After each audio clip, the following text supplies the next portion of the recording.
This program is about CPR. CPR stands for Cardio Pulmonary Resuscitation. Latin words meaning heart, lung and, well, resuscitation. Medical people know that the most important part of the body is the brain because it controls all the other body bits.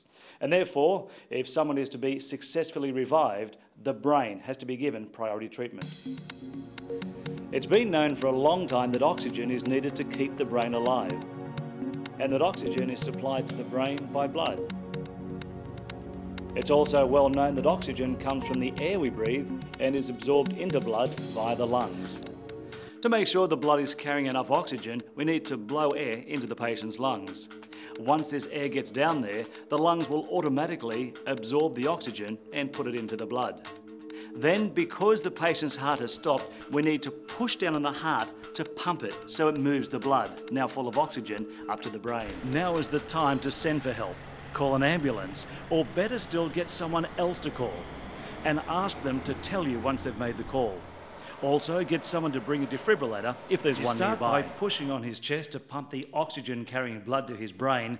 Then you blow your air into the victim's lungs because it still contains oxygen. The depth, a third of the chest depth.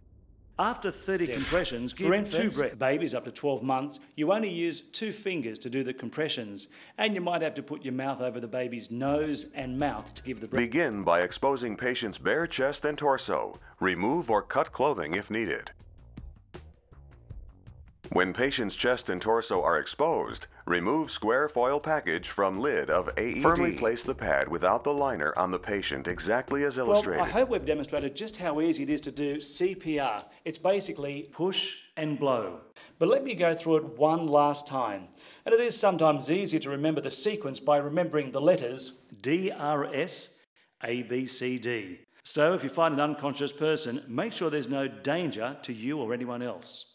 Then find out if the victim is responsive. Ask them to squeeze your hand and open their eyes. If they can't do this, they're unconscious and you must send for help straight away. Otherwise, keep going with CPR until professional help arrives.